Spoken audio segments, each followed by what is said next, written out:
እስላም ነህ ወይስ ለሚለው ጥያቄ ከተሜዎቹ እስላም ከሆነን አዎ ነን ብለን እንመልሳለን። ካልሆነ አይ ክርስቲያን ነኝ እንላለን።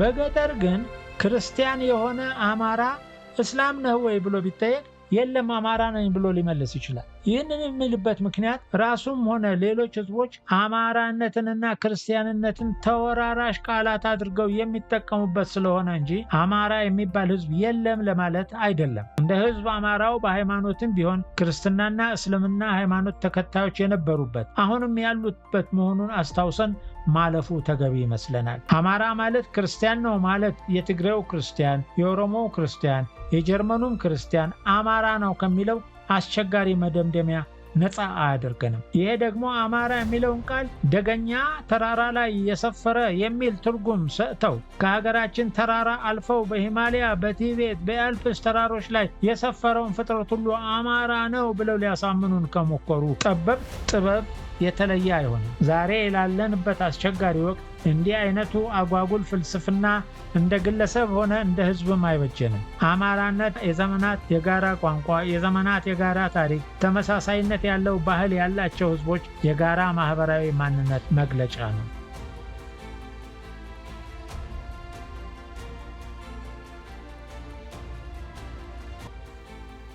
ክቡራትና ክቡራን አድማጭ ተመልካቾቻችን የአማራው ህዝብ ከየት ወደ የት በሚል ርዕስ አንዳርጋቸው ጽጌ በሰኔ 1985 ዓ.ም ያሳተመውን መጽሐፍ ይሆናል።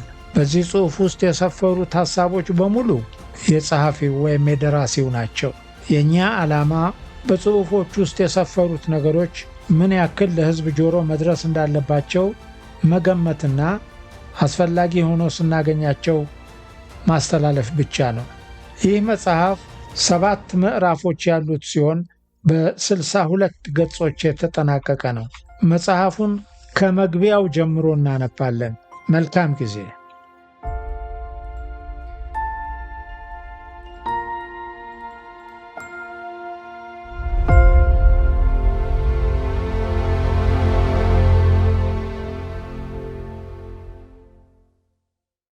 ምዕራፍ 3 አማራነት ምንድን ነው?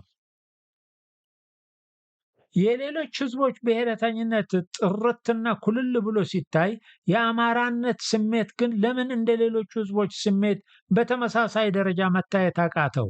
ይህንን ጥያቄ እንድናነሳ ያስገደደን በፍጥነት በመቀየር ላይ ያለው የሀገራችን ፖለቲካዊና ማህበራዊ እውነታ ነው። ይህ እውነታ ምን እንደሚመስል ባለፉት ምዕራፎች አይተናል። እንደ ሌሎቹ ህዝቦችም የብሔረተኝነት ስሜት የአማራነት ስሜት ጎልቶ እንዳይወጣ ምክንያት የሆኑትን ችግሮች በመጠኑም ቢሆን ለመዳሰስ ሞክረናል። ባለፉት ምዕራፎች አማራ የሚለውን ቃል በተደጋጋሚ ብንጠቀምም ራሳችንም አማሮች አድርገን ብንገልጽም እንዴት ይህንን ቃል ለመጠቀም እንደበቃን ራሳችንም አማራ አድርገን ለማየት እንደቻል በቂ መግለጫ አልሰጠንም። ይህን ማድረግ በማዕከላችን ለሚደረገው ውይይት ጥራትና ግልጽነት የሚያመጣ በመሆኑ ለብቻው አንስቶ ጉዳዩን መፈተሽ አስፈላጊ ሆኗል። በግድፈት የተደረሰበት ግኝት በኢትዮጵያ ውስጥ የፖለቲካው አጀንዳ በግልጽ የብሔሮች አጀንዳ ሆኗል። የፖለቲካ ቋንቋውም የብሔርና ብሔረሰቦች ቋንቋ ነው። የፖለቲካ አደረጃጀቱም ይኸው ነው። ከዚህ የፖለቲካ ቅኝትም የሚካሄዱ የኢኮኖሚ የልማትና የማህበራዊ እንቅስቃሴዎች ብሔራዊ መልክ ይዘዋል። በዙሪያችን የምናየው ብሔራዊ የልማት ኮሚቴዎች፣ ብሔራዊ የቋንቋ ኮሚቴዎች፣ ብሔራዊ የክህነት ቡድኖች ብሔራዊ የፖለቲካ ድርጅቶች ናቸው። የተለያዩ ብሔር ብሔረሰብ ምሁራን የእነዚህ ድርጅቶች መሪዎች፣ የፖለቲካና የኢኮኖሚ ፕሮግራም አርቃቂዎችና ተግባሪዎች ሆነዋል። በዙሪያችን እንዲህ አይነቶቹ እንቅስቃሴዎች ሲካሄዱ እናያለን። በተለይም መንገዶቹም ስለ እንቅስቃሴዎቹ እንሰማለን። በእነዚህ እንቅስቃሴዎች ውስጥ ገብተን አንሳተፍም፣ ለመሳተፍም ፍላጎቱ የለንም። እነዚህ እንቅስቃሴዎች የኛ አይደሉም የሚል ስሜት አለ። የእነሱ ናቸው እንላለን። ይህ የኦሮሞ ብሔር ድርጅት ነው፣ ያኛው የትግራይ፣ ያኛው ደግሞ የጉራጌ ወዘተ እያልን እንለያያቸዋለን። በእነዚህ ድርጅቶች የልማት ማህበራት ውስጥ የመግባት ፍላጎት ማጣት ብቻ አይደለም፣ መብትም የለንም የሚል ጠንካራ ስሜት አለን። ከነሱ እኛ የሚል ልዩነት እንዳለን ወደንም ጠላንም ተረድተናል። ከዚህም ተነስተን ኦሮሞዎች፣ ትግሬዎች፣ ጉራጌዎች፣ አፋሮች፣ ሶማሌዎች ካልሆነን እኛ ማንን የሚል ጥያቄ ማንሳት ጀምረናል። ጥያቄውን እንደፈለግነው ብናገላብጠው ሌላ መልስ ማግኘት አልተቻለም አማሮች ነን ከማለት በስተቀር። አማራነታችንን ትተን ኢትዮጵያውያን ነን እንዳንል ኢትዮጵያዊነት የኛ ብቻ ሳይሆን እኛንና የሌሎች ብሔር ብሔረሰብ ህዝቦችን ጨምሮ የወል መጠሪያችን ነው የሚል ጽኑ እምነት ስላለን ለብቻችን ልንጠቀምበት የምንችል ቃል አልሆነም። ወይንም በሌላ መልኩ ሲደረግ እንደነበረው ጎንደሬ፣ ጎጃሜ፣ ወለዬ፣ ምንጃሬ፣ ቡልጌ፣ መንዜ ወዘተ እያል እንዳንሄድ ከላይ የተነሳውን እኔ ማን ነኝ የሚል ጥያቄ የምናነሳው ሁላችንም በጋራ ሆኗል። ጎንደሬ፣ ጎጃሜ ማለት ወዘተ በማለት መልስ ልንሰጥ ብንሞክርም መልሳችን የሚያረካ አልሆነም። በልማት ማህበር ስም የተቋቋሙ ረዥም ዕድሜ ያላቸው የጎንደር፣ የጎጃም፣ የወሎ፣ የቡልጋ የሚሉ የልማት ማህበራት ቢኖሩም የተበጣጠሱ ናቸው በሚል ማማረር ጀምረናል። በልማት መልኩ እንደሚደረገው የጎንደር፣ የወሎ፣ የጎጃም የሚል ስም ያላቸው የፖለቲካ ድርጅቶች አለመኖራቸው ራሱ እነዚህ ክልሎች በማናቸው መመዘኛ ራሳቸውን የቻሉ ፖለቲካዊ ውህድ መሆን እንደማይችሉ መሆንም እንደማይገባቸው የተስማማን ይመስላል። ስለዚህ ወቅቱ ያመጣውን እኔ ማን ነኝ የሚል ጥያቄ ጎንደሬ፣ ጎጃሜ፣ ወለዬ፣ መንዜ ወዘተ እያልን ልንወጣው እንደማንችል ግልጽ ሆኗል። ዞሮ ዞሮ አማራ ነኝ ማለት አልቀረም። ከዚህ የምንረዳው አማራነት እንደሌሎቹ ብሔር ህዝቦች ብሔረተኝነት በቀላሉ በግልጽ የሚደረስበት ስሜት አለመሆኑን ነው። ነገር ግን የሌለ ነገር የሌለ ስሜት አለመሆኑን በተጨባጭ እያየ ነው መጥተናል። አማራ የሚባል ህዝብ ራሱን የቻለ በተወሰነ ክልል የሚኖር የራሱ ቋንቋ፣ ባህልና ተመሳሳይ ስነ ልቦና ያለው ህዝብ መኖሩን ያወቅንበት አንዱ መንገድ ሁላችንም በጋራ አማሮች ነን የሚል መልስ መስጠት መቻላችን ነው። ከዚህ ድምዳሜ ለመድረስ የሌሎች ብሔሮች ብሔራዊ ትግል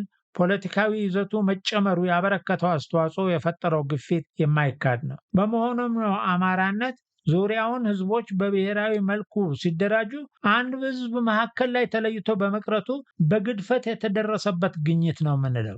ለማናውቀው ግለሰቦች የዳበረና ያበበ በከፍተኛ ደረጃ የደረሰ አማራነት ስሜት ማግኘት ባንችልም ሌላው ቢቀር አማሮች መሆናችንን እኛን የሚመስሉ በብዙ ሚሊዮን የሚቆጠሩ ወገኖች እንዳሉን ግልጽ አድርጎልናል። የሚቀረን ነገር ቢኖር እንደ ህዝብ እያለን እንደሌለን አድርጎ በመሃላችን ሊኖር ይገባ የነበረውን ማህበራዊ፣ ኢኮኖሚያዊ፣ ፖለቲካዊና ባህላዊ ትስስር እንዳይኖር ያደረገውን ችግር በሚገባ ፈትሾ መፍትሄ መስጠት ብቻ ነው። 2. አማራነት የተሸነፈ እንጂ የጠፋ ስሜት አይደለም። የአንድን ስሜት ትርጉም በቀጥታ ወይም በተዘዋዋሪ መንገድ መግለጽ ይቻላል። ለምሳሌ ፍቅርን ብንወስድ ሰው መውደድ ነው ብለን በቀጥታ እንገልጸዋለን። በተዘዋዋሪ ስንገልጸው ደግሞ ሰው መጥላት አይደለም ልንል እንችላለን። በተመሳሳይ ፊት ለፊት በግልጽ የማይታየን አማራነት በተዘዋዋሪ ልንደርስበት እንችላለን። የአማራነት ስሜት ፊት ለፊት ለማየት ፈልገው ለማግኘት ስላልቻሉ ብቻ አማራ የሚባል ህዝብ የለም የሚል አመለካከት ላላቸው ወገኖቻችን ይህ አቀራረብ በመጠኑም ቢሆን ሁኔታውን እንዲፈትሹ ይረዳል የሚል እምነት አለን። ለምሳሌ አንድን አማራ የሚባል ህዝብ የለም የሚል አመለካከት ያለውን ግለሰብ ኦሮሞ ወይንም ወላይታ ነህ እንዴ የሚል ጥያቄ እናቀርብለት። ኦሮሞ ከሆነ አዎን ኦሮሞ ነኝ ይላል። ወላይታ ከሆነም ወላይታ ነኝ ይላል። ካልሆነስ ሶማሌ ከሆነ ሶማሌ ነኝ፣ ትግሬ ከሆነ ትግሬ ነኝ ይላል። ይህን አይነት መልስ ለመስጠት ቆይ ላስብበት የሚል የለም። ጥያቄው እንደተጠየቀ መልሳችን ከመቅጽበት ይከተላል። አማሮች ከሆንም ኦሮሞ ነህ እንዴ ለሚለው ጥያቄ አይ አማራ ነኝ ብለን መመለሳችን የተለመደ ነው። መልሳችን ተራ መልስ አይደለም። አማራ ነኝ ስንል በስሜት ነው። አንዳንዶቻችን አልፈን ተርፈን እንዴት ያልሆንኩት ነህ ወይም እባላለሁ በማለት የምንቆጣም አንጠፋም። ለእንዲህ አይነቱ ጥያቄ አይ ኢትዮጵያዊ ነኝ ብሎ የሚመልስ አይገኝም። ሲበዛ ይህም በአርሶ አደሮች አካባቢ ብቻ የሚከሰት ይሆናል። አይ መንዜ ነኝ፣ ጎንደሬ ነኝ፣ ጎጃሜ ነኝ ብሎ ሊመልስ ይችላል። ስለ ብሔር ለምን ታነሳለህ ለማለት የፈለገ ሰው አይ ኢትዮጵያዊ ነኝ ብሎ ሊመልስ ይችላል። ይህ መልስ ግን በደመ ነፍስ ማንነታችንን እንደምንገልጸው የአብዛኞቻችን መልስ አይሆንም። በስሌት የተሰራ የፖለቲካ መልስ ነው። ከዚህ የምንረዳው አንድ ነገር ብቻ ነው። እንደ ሌሎች ብሔረሰብ አባላት የነቃ የብሔረተኝነት ማህበራዊ ህሊና በሁሉም ቦታና ጊዜ የሰረጸበት ህልውና ባይኖረንም አማራነታችንን የሚፈታተኑ ወቅቶች ሲመጡ አማራነታችንን አጥብቀን እንደምንይዝ ነው። ኦሮሞ ነህ ወይ ስንባል አይ አማራ ነኝ ብለን ስንመልስ ምን ለማለት ፈልገን ነው? ስሜ አማራ ይባላል ለማለት አይደለም። ወይም በግሌ ለብቻ አማራ የሚለውን ስያሜ እጠቀምበታለሁ ለማለትም አይመስለንም። ኦሮሞነት፣ ትግሬነት የተለያዩ ህዝቦች መለያ ስም እንደሆነ ሁሉ አማራ ነኝ ብለን ስንል አማራ የሚባለውን ቃል የአንድ ሕዝብ መለያ መሆኑን አውቀን እየተጠቀምንበት ነው። ከዚህ ጋር በጋራ አማራ የሚባል ስያሜ ካለው ሕዝብ መካከል አንዱ እኔ ነኝ ስል ከዚህ ሕዝብ ጋር የሚያስተሳስሩን ነገሮች አሉ ማለት ነው። የሚያስተሳስሩን ቋንቋዬ፣ ባህሌ፣ ታሪኬ፣ ወጌ፣ ስነ ልቦናዬ ወዘተ መሆናቸውን እስካሁን የተባለው አማራነት የተሸነፈ ስሜት እንጂ የጠፋ የሌለ አለመሆኑን የሚያሳይ ነው። አማራ በዓለም ዙሪያ የሰፈሩ ደገኞችም አለመሆኑን አማራ እንደ ሕዝብ አንድ የተለየ ሕዝብ መሆኑን የሚያሳይ ነው። ከአማራ ነገስታት እና ከክርስትና ሃይማኖት የጠበቀ ትስስር ተነስተው በተጨማሪም በየቦታው የዘመተው የነገስታቱ አማራ ወታደር የክርስትና ሃይማኖት ተከታይ በመሆኑ ሌሎች ህዝቦች አማራ የሚለውን ቃል ክርስትና ከሚለው ቃል ተወራራሽ ስላደረጉት አማራ ማለት ክርስቲያን ማለት እንጂ አንድ የተለየ ህዝብ መጠሪያ አይደለም የሚሉትንም ግለሰቦች ስህተተኝነት የሚያሳይ ይመስለናል። ኦሮሞ ነህ ወይ ለሚለው ጥያቄ አይ አማራ ነኝ ብለን ስንመልስ አይ ክርስቲያን ነኝ ማለት እንዳልሆነ ሁሉ ለሁላችንም ግልጽ ነው። እስላም ነህ ወይስ ለሚለው ጥያቄ ከተሜዎቹ እስላም ከሆነን አዎ ነን ብለን እንመልሳለን። ካልሆነ አይ ክርስቲያን ነኝ እንላለን። በገጠር ግን ክርስቲያን የሆነ አማራ እስላም ነህ ወይ ብሎ ቢጠየቅ የለም አማራ ነኝ ብሎ ሊመልስ ይችላል። ይህንን የሚልበት ምክንያት ራሱም ሆነ ሌሎች ህዝቦች አማራነትንና ክርስቲያንነትን ተወራራሽ ቃላት አድርገው የሚጠቀሙበት ስለሆነ እንጂ አማራ የሚባል ህዝብ የለም ለማለት አይደለም። እንደ ህዝብ አማራው በሃይማኖትም ቢሆን ክርስትናና እስልምና ሃይማኖት ተከታዮች የነበሩበት አሁንም ያሉበት መሆኑን አስታውሰን ማለፉ ተገቢ ይመስለናል። አማራ ማለት ክርስቲያን ነው ማለት የትግሬው ክርስቲያን፣ የኦሮሞው ክርስቲያን፣ የጀርመኑም ክርስቲያን አማራ ነው ከሚለው አስቸጋሪ መደምደሚያ ነፃ አያደርገንም። ይሄ ደግሞ አማራ የሚለውን ቃል ደገኛ ተራራ ላይ የሰፈረ የሚል ትርጉም ሰጥተው ከሀገራችን ተራራ አልፈው በሂማሊያ፣ በቲቤት፣ በአልፕስ ተራሮች ላይ የሰፈረውን ፍጥረት ሁሉ አማራ ነው ብለው ሊያሳምኑን ከሞከሩ ጠበብት ጥበብ የተለየ አይሆንም። ዛሬ ላለንበት አስቸጋሪ ወቅት እንዲህ አይነቱ አጓጉል ፍልስፍና እንደ ግለሰብ ሆነ እንደ ህዝብም አይበጀንም። አማራነት የዘመናት የጋራ ቋንቋ፣ የዘመናት የጋራ ታሪክ፣ ተመሳሳይነት ያለው ባህል ያላቸው ህዝቦች የጋራ ማህበራዊ ማንነት መግለጫ ነው። እውነት ነው። ይህ አማራነት የምንለው ነገር ለብዙዎቻችን አዲስ ክስተት ነው። አዲስ ነው ስንል ግን በቅርቡ ጠፍጥፈን የሰራነው ነገር ነው ማለት አይደለም። ከላይ ልናሳየው እንደሞከርነው አማራነታችን በተለያዩ ምክንያቶች ተጠናክሮና ጎልቶ በመውጣት በየቀኑ የሚታይ ስሜት አይሁን እንጂ ከልባችን የጠፋ ያልነበረ ነገር አይደለም። በተለይ በጣም በርካታ የሆነው የአማራ ምሁር በመላ ኢትዮጵያ ተበትኖ በትልልቅ ከተሞች ሰፍሮ የሚገኝ በመሆኑ ወይም በከተሞች እንደሚኖሩ እንደ ሌሎች ብሔሮች ምሁራን በገጠር ከሚገኙ ወገኖቹ ጋር የጠበቀ ትስስር የሌለው በመሆኑ ከአማራነቱ ንቅልነት የሚሰማው ሆኗል። ከዚህ በመነሳት የሌሎች ብሔር ምሁራን ስለ ህዝባቸው ልማትና እድገት በሰፊው ሲቆረቆሩና ሲንቀሳቀሱ ከራሱ ተርፎ ለሌሎችም ህዝቦች ጭምር አለኝታ መሆን የሚችለው የአማራ ምሁር በደመና ላይ ህንፃ ሰርቶ ወደ ምድረ አማራ አልወርድም ማለቱ በአማራው ህዝብ ህይወት ላይ ጉዳት ማድረሱ አይቀርም። የአማራው ህዝብ የትናንቱ ድህነት፣ በሽታና ረሃብ ዛሬም አልተለየውም። ሁላችንም በውስጣችን እየተጫረች ያለችውን የአማራነት የስሜት ብልጭታ ወደ ውጋገን ቀይረን በህዝባችን መሃል ያለውን ኢኮኖሚያዊና ማህበራዊ ችግር መፍታት ታሪካዊ ግዴታችን ነው። ታሪክን በምኞት በዘፈቀደ አይሰራም።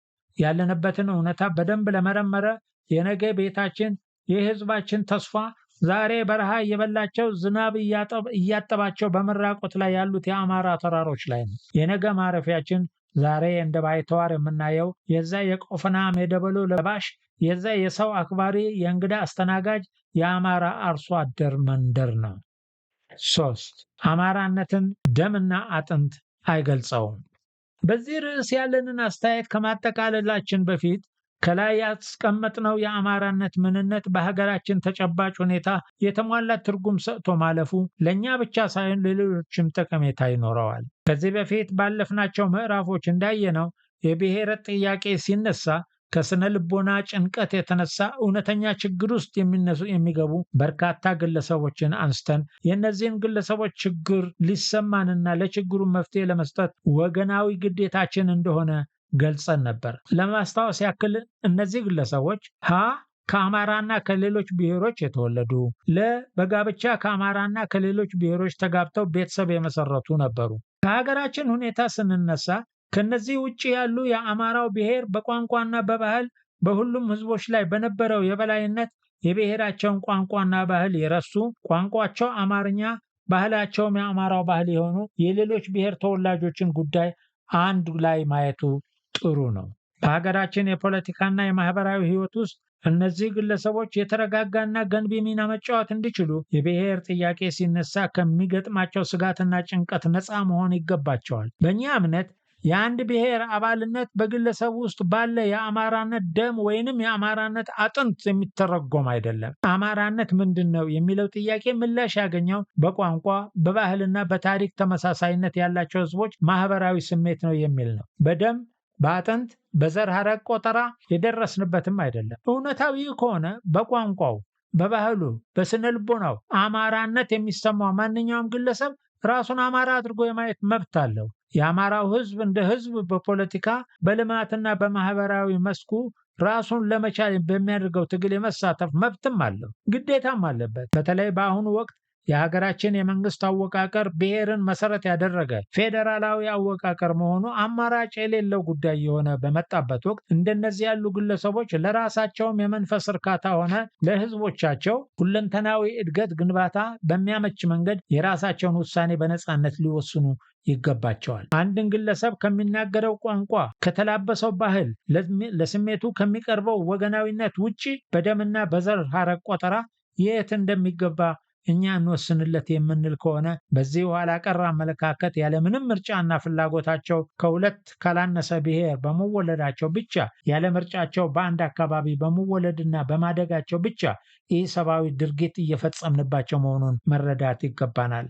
አድማሳዊ የሰብዕና መለኪያ ያለን ህዝቦች እንደመሆናችን ሁሉ ለአማራነትም የምንሰጠው ትርጉም እንደዚሁ ጥልቅ ስብዕና የተላበሰ መሆን ይኖርበታል። በዚሁ አኳያ የብሔር ጥያቄ ሲነሳ ከላይ ባስቀመጥናቸው ምክንያቶች ጭንቀት ውስጥ እየገቡ ለምን ጥያቄው ይነሳብናል ወይም የሌለ ብሔር ብሔረሰብ የሚል ጣጣ አምጥታችሁ በማለት በምኞት ሊቀየር ከማይችል እውነታ ጋር የሚጋጩ ወገኖችን ጉዳይ የደም የአጥንት አለመሆኑን ሊያውቁት ይገባል። የየግል ወይም የቤተሰብ ውሳኔያቸውን ያለምንም ማሸማቀቅ ሊወስኑ እንደሚችሉ መረዳት አለባቸው። በእንዲህ አይነቱ ነፃ ውሳኔ ለሚደርስበት የአማራነት ምርጫ የአማራው ህዝብ ታላቅ ከበሬታን እንደሚሰጠው አንጠራጠርም። ይቀጥላል።